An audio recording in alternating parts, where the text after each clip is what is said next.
let's talk about the vengeance oaths that were part of the Latter-day Saint temple worship experience from 1845 until the 1920s. You've probably heard bits and pieces of this story. It's definitely been one of the most requested topics for me to cover on this channel. You are aware that Latter-day Saint temple rituals, including the oaths and covenants, have changed over the 180 odd years since the temple's been in existence, including those oaths and covenants at the heart of the ceremony. And you probably heard about one oath in particular that is especially controversial because it undermined, in many people's mind, their allegiance to the United States and seems so out of place with modern day Mormons who seem uber patriotic and dedicated to the nation. But the oaths were a very constant talking point, especially in the 19th century and the early 20th century, when Mormon allegiance and loyalty was in question. Here, for instance, is an image from an 1870 anti-Mormon expose titled Life in Utah, depicting the Latter-day Saints allegedly taking this oath against the United States, proving that they can't be honest and loyal citizens.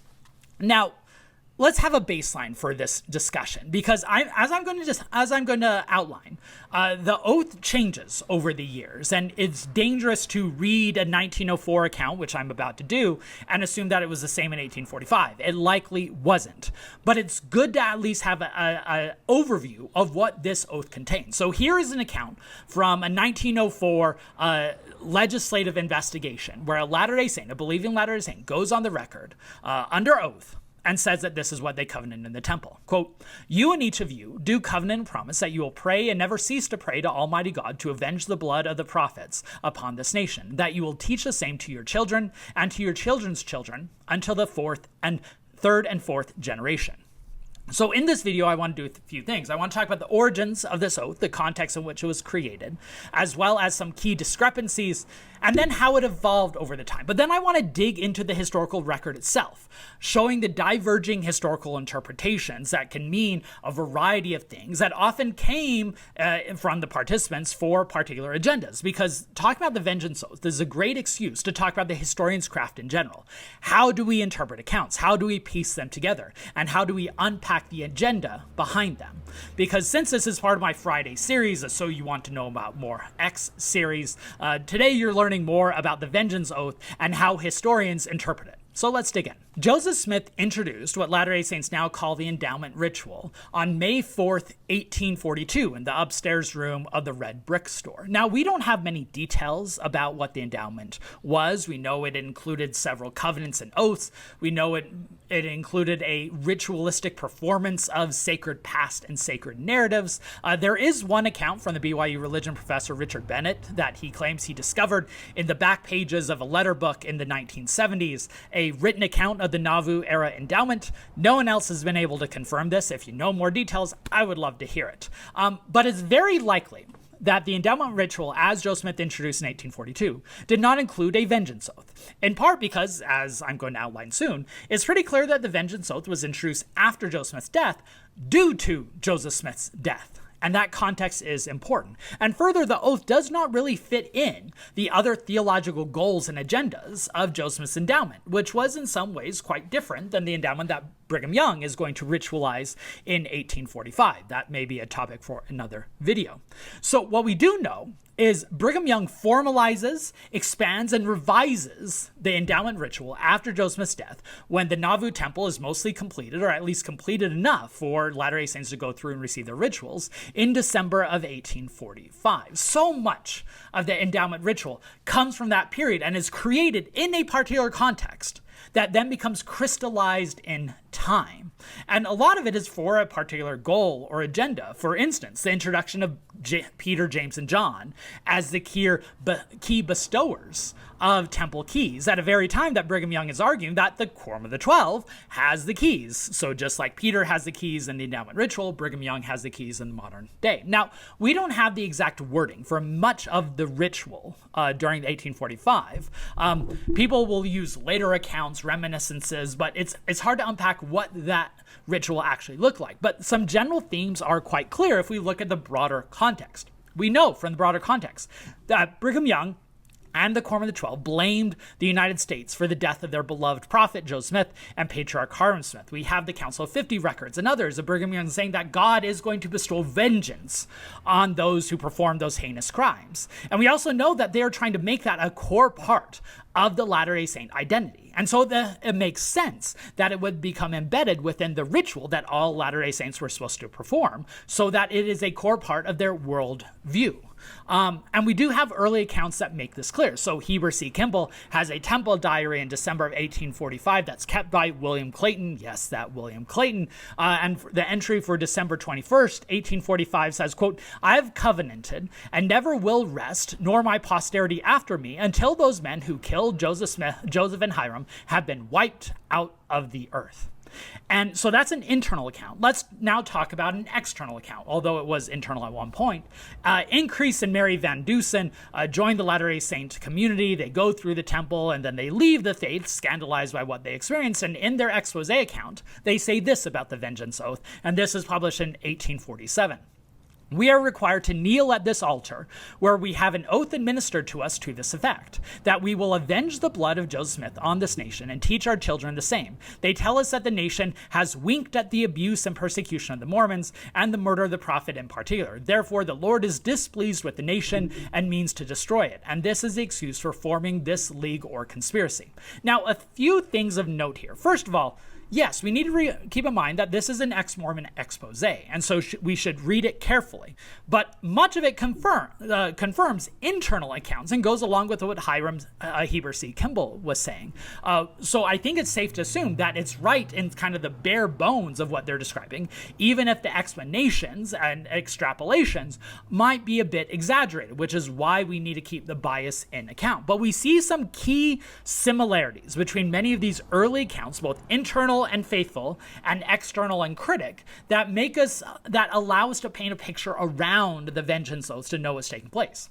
That there's a notion of praying or taking vengeance on the nation due to the martyrdom of Joseph and Hyrum, that the United States was wicked and fallen, and that it is going to receive its punishment, and that this idea, this oath, is to be taught in generation through posterity for several decades. Those are the core ideas. And though we don't have the particulars, but I think we get the general idea.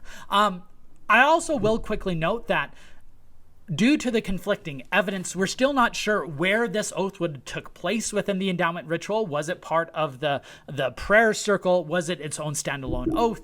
We don't fully know yet. Historians still debate, but we know it's in there somewhere. Before I go much further, just a reminder that if you enjoy this type of content where we geek out about the past and see it's relevant for the present, please make sure that you are subscribed to this channel. I do deep dives every Monday. I connect the past to the present on Wednesday, remarking on politics and film and cinema and popular culture or news events. And on Fridays, I pull back the curtain and we talk about the historian's craft, like in this week's video, where I talk about the sources behind these common arguments so that you too can become an expert. And if you want to give back, and I'm so grateful for the many of you who have given back and made this channel possible, you can become a member, where for a very nominal fee, you get early access to the videos, you get little icons next to your name when you leave comments, but most importantly, you can feel good about supporting rigorous public-facing scholarship. I also recommend subscribing to my free kit newsletter, where I send out notices every other week or every third week with links and updates and announcements. And then you can follow me on my social media platforms, especially Instagram, where I do supplemental materials and we can have robust discussions. Anyways, that's enough of the business. Let's get back to today's topic at hand. Before I get to the evolution of these vengeance oaths, I think it's fair to outline how do we get these accounts? What types of sources are we drawing from? Because between 1845 and that Heber C. Kimball diary and 1927, where we get the end of the temple oaths in a document I'll talk about in a bit, we have a variety of different types of accounts. We have exposés like the Van Dusen account, which of course we need to approach skeptically, or at least carefully, understanding what the agenda is trying to do, which we do with all these sources. But there is remarkable consistency found across these exposés to where even if you don't buy in the arguments surrounding the core of the argument, you can at least get the bare bones of what's going on, as I'll give an example in a bit. We also get defenses from the church, those who are trying to make sense in the public sphere of what the oaths are. And I'll give one example of Wilford Woodruff in a bit, to where you can see that we also need to be very skeptical of how they frame it, even while looking for the kernel of truth at the heart of what they're talking about. Then we have, third, private internal documents, things like diaries or council minutes or letters to temple presidents, as I'll discuss in a bit, that really give a sense, that may not give the full picture of what's going on, but they confirm they exist, and they give us some details on the margins that allow us to understand the core. And finally, what's so interesting about the vengeance oath is it often comes up in legal testimonies, the polygamy prosecutions, immigration debates, congressional investigations, where the broader public wants to know what kind of oaths are taking place in the temples. And so Latter-day Saints have to go on the record and talk about them. And so that's another core version. Now, most of these accounts are therefore born out of controversy. And so we need to understand both the context in which the accounts are produced, as well as the agenda of what's going on and what they say. And all those things should allow us to investigate these documents and hopefully come to a nuanced perspective. And there are several key moments where these vengeance oaths become especially pertinent to the national scene and therefore prompt a number of accounts and documentation that allow historians to dig in. Generally, throughout the territorial Utah period, where Mormons are depicted as treasonous and disloyal, the temple oaths are a big part of that. The aftermath of the Mount Meadows massacre. How did Latter-day Saints view or justify the killing of innocent pilgrims, pioneers going through their territory? And of course, the vengeance oaths was seen as a core part of that. Debates over polygamy, especially when Mormon leaders go on the underground in the 1880s and are not following the laws of the United States. Well, why aren't you following the laws? Is it because of this temple oath? That also prompts a lot of discussion. And finally, the Reed Smoot hearings that I did a video on from 1903 to 1907, when a Mormon apostle is elected to the U.S. Senate. And there's a question of whether we can trust these Mormons. And these temple oaths are a core part of it. So we get over a dozen Latter-day Saints who have to travel to Washington, D.C., are asked on the record, sworn their hand on the Bible, about these oaths, and we get a lot of accounts from those as well. But we also get the internal account. So it evolves over the 19th century, and then it disappears in the 1920s. Now, this isn't going to be a surprise to you who have watched my previous videos. George F. Richards, an apostle who is appointed the Salt Lake Temple president in the 1920s to 30s and 40s, and oversees both a standardization of the temple rituals, making sure all the temples, even though he's just over the Salt Lake Temple, he makes sure all the temples are having the same rituals. They also cut out various things. He is influential on the changes of the Mormon garments. And he also oversees the end of the vengeance oaths. And it's probably a slow process throughout the 1920s, but we know that by 1927, he sends a letter to the St. George president at the time. I believe his name was Edward Snow, and includes this in the letter, quote, "Omit the prayer in the circle all references to avenging the blood of the prophets, and omit the ordinances and lecture all reference to retribution." Now, does this mean several different points where the vengeance oath is brought up, or is it duplicating? We don't fully know. We also don't know what directly prompts the removal of the vengeance oath, although it makes sense. Latter-day Saints are assimilating into American culture. And they might also say that the death of Joseph Smith and Hyrum in the 1840s is now several generations old. And so if we're just doing it to the generation and the next generation, then maybe we don't need it anymore. That'll be a topic maybe for another video, but it deserves more digging. But this later erasure of the vengeance oaths makes it all the more difficult to capture what the oaths actually look like, and also some of the implications, which is what I want to talk about now. Now, one of the key debates at the heart of how historians approach these vengeance oaths is this: were Latter-day Saints praying for God to take vengeance on a wicked nation, or were the Latter-day Saints covenanting to take vengeance themselves? And that word, that they covenant to pray for vengeance, or they covenant to take vengeance, might seem small, but it's quite significant in many minds. Though in the end, I know I'm going to kind of do the horseshoe effect and come down and say that there's not as much of a significant difference as they might think. But let me give you some examples of how this plays out in the different documents. First, a couple exposés, or those trying to emphasize the Mormons are disloyal. Anna Eliza Young, one of Brigham Young's plural wives, publishes a memoir our wife number 19 in the 1870s, and this is what she says. And remember, her agenda is to prove that Mormons aren't trustworthy, that they aren't loyal, and therefore the federal government should take action. So that's the framing, right? Quote, "We swore that we would use every exertion to avenge the death of our prophet Joseph Smith and his brother Hyrum upon the Gentile race, and to teach our children to foster this spirit of revenge also." So we read into this. She is saying that the explicit covenant is to take vengeance rather than praying to take vengeance. There might be some core truth to there, but also some agenda, just like pro-Latter-day Saints arguments that we need to cut through to get to the core. Here's a more exaggerated version. This comes from John Hyde and his ex-Mormon exposé Mormonism, Its Leaders and Designs from 1857. And note how he takes us even further on what this covenant explicitly required and implied. Quote, "We were therefore sworn to cherish constant enmity toward the United States government for not avenging the death of Smith or righting the persecution of the saints, to do all we could toward destroying, tearing down, or overturning that government, to endeavor to baffle its designs and frustrate its intentions, to renounce all allegiance and refuse all submission. If unable to do anything ourselves toward the accomplishment of these objects, to teach it to our children from the nursery, to impress it upon them from the deathbed, entail it upon them as a legacy." Now, if that were the actual covenant, that would be a long covenant. And it doesn't really fit the broader context because we have other examples of the vengeance oath. But what this seems to be is John Hyde extrapolating what he and probably Latter-day Saints, or at least some Latter-day Saints, interpreted the covenant to mean. But you can see why the agenda of what he's trying to present of this oath meaning and what it implied. Now, to take the opposite spin of Latter-day Saints trying to downplay the scandalous nature of these oaths, here's Wilford Woodruff when speaking to a newspaper reporter in 1889, trying to explain that there's nothing scandalous in the vengeance oath at all.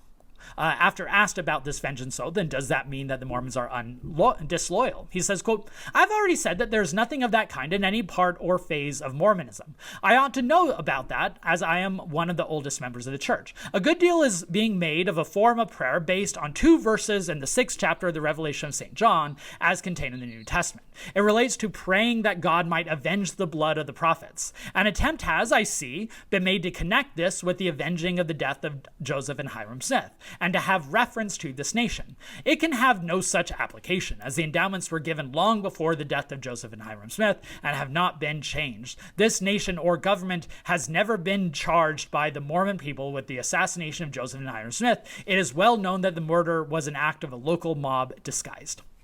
Now, there's a lot of issues here. The Temple Endowment does change a lot. We have evidence that the vengeance oath is not introduced until after Joseph and Hyrum, and we have plenty of Latter-day Saints saying the vengeance oath is not just about the reference in John in the New Testament, although they might, add that as some scriptural authority, but was directly about Joseph and Hyrum. But again, you can see how the broader agenda is playing into how these people remember the oaths, which is why this becomes a talking point or a justification, an apologetic for the Latter-day Saint Church. It's not as scandalous as you think. It's just a scriptural recreation of Latter-day Saints taking on the same type of covenant that John in the book of Revelation talked about. So when you cut through all these varieties of agendas and goals, you can get to the core of what the vengeance oath actually was. And this, to return to a similar version of what I opened this video with, was an LDS member testifying at the Reed Smoot hearings, which, as far as my reading, seems to be the closest to what the actual oath was. Quote, "We and each of us solemnly covenant and promise that we shall ask God to avenge the blood of Joseph Smith upon this nation. There is something more added, but that is all I can remember verbatim. That is the essential part. It was in regard to teaching our children and children's children to the last generation to the same effect." So, which is it? Are they taking an oath to pray for vengeance or taking an oath to take vengeance? I think, as reading through, and I'm, not 100% confident because documentation and history is tricky, I think the oath did say praying for vengeance. But, and this is a Sir Mix-a-Lot size but that does not get Latter-day Saints off the hook, because Latter-day Saints pray for a lot of things that they then have to fulfill. So it might be praying for the opportunity to take vengeance. It might be praying for the chance to do it. It might be praying to have the courage to take vengeance. And the reason why we know this is because Abraham H. Cannon, who is an apostle and the son of George Q. Cannon, said this about his discussion with his father, George Q. Cannon, a member of the First Presidency, about this oath. Quote, Father George Q. Cannon said that he understood when he had his endowments in Nauvoo that he took an oath against the murderers of the prophet Joseph Smith as well as other prophets, and if he had ever met any of those who had taken a hand in that massacre, he would undoubtedly have attempted to avenge the blood of the martyrs. So there you have. We are praying for vengeance to be brought to the perpetrators and also be ready if you are going to be the hand of that vengeance. And so there's a lasting legacy. You can see how this persecution complex becomes embedded in the Latter-day Saint tradition. It's cemented in the temple and then remains a part of that ritual all the way until the 1920s. Now, it's also fair to say that it probably did not play a big part in many Latter-day Saints' lived experiences or religious worldview, but it did provide opportunities for those who wanted to take it. It was a live option, of a live grenade on the playing field that could be picked up at any time, which means I know the historians have a justified reputation for being party poopers, of saying it's complicated, it's neither this or that, it's kind of both. But in this case, it is both. The oath of vengeance probably was praying for vengeance, but many Latter-day Saints interpreted that praying for vengeance as also being willing to take that vengeance if necessary. So to conclude this video that already went too long, brownie points to any of you who were able to make it to the end here. I think there's a few lessons we should take from this. One, this should reaffirm why this persecution complex was so central to the Latter-day Saint identity, because it's embedded in their temple rituals. Two, it shows how the temples provide this liminal space for Latter-day Saints, where it can take the passions of the moment, the rage felt by Brigham Young and others in 1844 and 45 over Joseph and Hyrum's death, and then put that in the temple, and then it remain in the temple for 80 years, because once it's in the temple, it's hard to take out. And finally, I hope this is an example of not just the evolution of Mormon patriotism and their sense of the broader nation, and how they eventually evolve the temple rituals in a way that's much more mainstream and assimilated. But I hope you can also see this as an example of the historian's craft, looking into questions of why the oath was created. What can we learn from the accounts? How do we square these diverging interpretations together? And how, in the end, do we reckon with the remnants and the legacies of this episode? In other words, I hope this shows that history has never been more relevant than it is today, because we are still wrestling with those legacies. We still have questions to answer, and we still have a lot more digging to do in the historical accounts, including things like temple oaths.